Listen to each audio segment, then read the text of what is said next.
नमस्कार, मैं हूं डॉक्टर प्रियंका, कंसल्टेंट गायनेकोलॉजिस्ट और लैप्रोस्कोपिक सर्जन, दिल्ली। इस वीडियो में आप सभी का स्वागत है। आज के वीडियो में हम एक ऐसी जानकारी के बारे में बात करेंगे जो लेटेस्ट डिस्कवर हुई है और जिसका इस्तेमाल तेज़ी से हो रहा है। कोविड-19 के केसेस हमारे कंट्री में बहुत बढ़ गए हैं और अब कहने में ये आ रहा है कि जो थर्ड वेव आई है, इसमें बहुत से लोग अफेक्ट होंगे और अब उन लोगों का नंबर है जो अब तक ग्रुप्स में नहीं, सॉलिटरी रह रहे हैं। मतलब जो ग्रुप्स में रह रहे थे, यानी कि जो पॉपुलेशन हमारी कच्ची बस्ती में रह रही थी, कैंप्स में रह रही थी, वो सब अफेक्ट हो चुके हैं, वहाँ इम्यूनिटी भी डेवलप हो गई है। लेकिन अब जब हम सॉलिटरी लोग रह रहे हैं, घरों में रह रहे हैं, फ्लैट्स में रह रहे हैं, न्यूक्लियर फैमिलीज हैं, अब उनका अफेक्ट होने का नंबर है।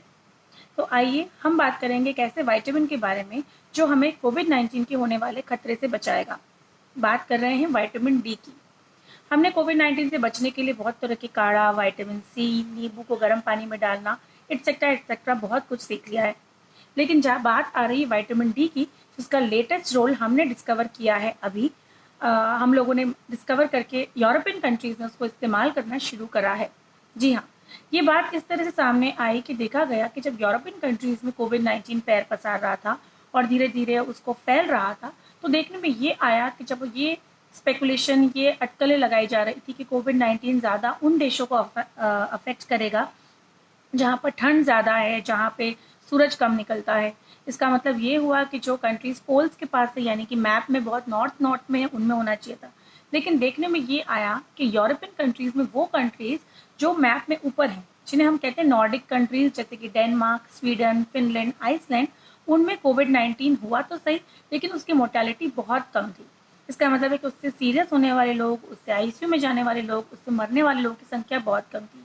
इसके कंपैरिजन में यूरोपियन और कंट्रीज जो कंपैरेटिवली साउथ हैं, जैसे कि इटली है, स्पेन है, फ्रांस है, इन कंट्रीज में असर बहुत ज़्यादा देखा गया और मोर्टेलिटी यानी कि मरने वाले लोगों की संख्या बहुत ज़्यादा थी। तो जब कंपैरिजन किया गया कि इन लोगों में क्या कंपैरिजन में क्या डिफरेंसेस हैं, तो ये देखा गया कि पॉपुलेशंस में, हालांकि जो नॉर्दर्न कंट्रीज थे उनको विटामिन जो डी है वो सनशाइन के थ्रू बहुत कम मिल रहा था, वहाँ पे विंटर्स बहुत लंबे और ज़्यादा होते हैं, लेकिन उन लोगों के जो विटामिन डी के लेवल्स थे बॉडी में वो ज़्यादा थे। क्यों ज़्यादा थे? वो इसलिए ज़्यादा थे क्योंकि उन जो पॉपुलेशन थे उनको साल भर विंटर बहुत लंबा चलता है, वहाँ की रातें बहुत लंबी होती है और ना के बराबर उनको सनशाइन मिलती है। जब सनशाइन नहीं मिलती तो विटामिन डी नहीं मिलता, इसलिए वहाँ की जो पॉपुलेशन और कल्चर है उसमें ये शुरू से ही विटामिन डी के सप्लीमेंट लिए जाते हैं, फिश ऑयल खाए जाते हैं और इस तरह के फूड खाए जाते हैं जिसमें विटामिन डी ज़्यादा होता है। इसीलिए वो पहले से ही सजग है। जबकि इटली, स्पेन और फ्रांस जो कंट्रीज़ हैं, उनमें विटामिन डी के ना ही फोर्टिफाइड फूड यूज़ होते हैं और ना ही वहाँ की पॉपुलेशन घाटी, क्योंकि वहाँ उनके कंपैरिजन में सन ज़्यादा निकलता है। इसलिए मिसकंसेप्शन ये रहता है कि हमारे विटामिन डी एडिक्वेट है, इसलिए हमें खाने की ज़रूरत नहीं है। यही बात इंडिया में देखने में आ रही है कि हमें विटामिन डी के लेवल्स जिन लोगों में कम मिल रहा है, उन लोगों को आईसीयू की ज़रूरत ज़्यादा पड़ रही है, उन लोगों में जो कोविड-19 का खतरा है वो ज़्यादा हो रहा है, उनको इन्फेक्शन जो है वो ज़्यादा सीवियर हो रहा है। इसलिए अब इंडियन हॉस्पिटल्स में जो टर्शरी केयर सेंटर्स है उनमें भी विटामिन डी का रोल बहुत आ गया है और विटामिन डी को अब कोविड के पेशेंट्स में दिया जा रहा है और देखा जा रहा है कि जिन लोगों के विटामिन डी के ब्लड के लेवल्स ठीक हैं, कम नहीं है, उनको कम कम खतरनाक कोविड-19 हो रहा है बजाय उनके जिनको कम लेवल्स है। तो इससे ये इन्फरेंस निकला है कि अब हमें भी अपने विटामिन डी पे फोकस करना चाहिए। विटामिन डी एक ऐसा हार्मोन है जिसका अब तक ज़्यादातर हमें यूज़ ये पता है कि वो कैल्शियम और हमारी बोन्स को हेल्दी रखने में मदद करता है, लेकिन उसका एक और फंक्शन जो कई लोगों को पता है और साइंस जानती है वो ये है कि वो रेस्पिरेटरी ट्रैक्ट इन्फेक्शन, यानी कि नाक, कान, गले के साथ साथ हमारे लंग्स के इन्फेक्शन को कम करता है। ये इम्यूनिटी को कम बढ़ाता नहीं, जबकि इम्यूनिटी को रीडायरेक्ट कर देता है, मॉड्यूलेट कर देता है। इसका मतलब ये है कि जब इन्फेक्शन हमारे बॉडी में एंटर करता है और उससे हमारी बॉडी लड़ना शुरू करती है, तो लड़ने के साथ साथ वो जो लड़ाई होती है वो एक मॉड्यूलेटेड फॉर्म में होती है, वो अनकंट्रोल नहीं होती। तो जब वो अनकंट्रोल नहीं होती तो इस तरह का रिएक्शन नहीं होता जो हमारी बॉडी को नुकसान करे। जी हाँ, आसान भाषा में यही है, मेडिकल टर्म्स में इसको बोलते हैं कि साइटोकाइन स्टॉर्म को रोक देता है। इसका मतलब वो इस तरह के केमिकल्स और रिएक्शंस को नहीं होने देगा जो रिएक्शन हमारे अपने बॉडी को खराब कर सकते हैं, हमारे अपने बॉडी में ज़्यादा सीवियर कॉम्प्लिकेशंस ला सकते हैं। इसलिए विटामिन डी का रोल अब आ गया है कि अगर हमें कोविड-19 होता भी है तो उसका जो सीवियरिटी है वो कम होगी, उसमें जो रिएक्शन है हमारे बॉडी में वो कम होगा। इसलिए हम देख रहे हैं कि हमें विटामिन डी का इस्तेमाल ज़्यादा से ज़्यादा करना है। कैसे करेंगे? अगर हमें सप्लीमेंट्स लेने हैं विटामिन डी को तो हमें सबसे पहले ज़रूरी है कि हमें अपने बॉडी का विटामिन डी लेवल पता हो। बहुत आसान है, आजकल लैबोरेटरीज खुल गई हैं। आप फ़ोन कीजिए, अपने लिए टेस्ट बुक कीजिए, बंदा आएगा और आपका ब्लड सैंपल लेके जाएगा और आपको शाम तक रिपोर्ट मिल जाएगी। अब अगर उस रिपोर्ट में नॉर्मल लेवल्स विटामिन डी के होते हैं 20 to 50 माइक्रोग्राम पर ml। अब अगर वो 20 से कम है तो आपको विटामिन डी ज़रूर खाना है, और अगर 10 से कम है तो आपको सीवियर डेफिशिएंसी है। अब बात आती है कि विटामिन डी कितना खाना है।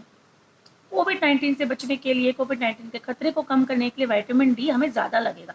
अगर हम डेफिशिएंट हैं तो हमें नॉर्मल जो विटामिन डी उससे काम नहीं चलेगा, हमें ज़्यादा लेना पड़ेगा। मैं आपको डायरेक्ट बताती हूँ कितना लेना है।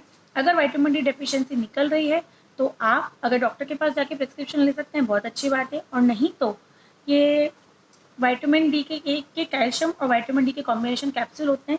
ये कैप्सूल में विटामिन डी बहुत कम है, इससे काम नहीं चलेगा।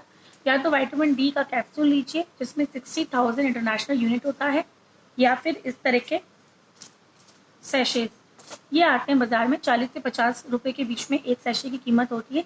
इस सैशे में 60,000 international units of vitamin D होता है।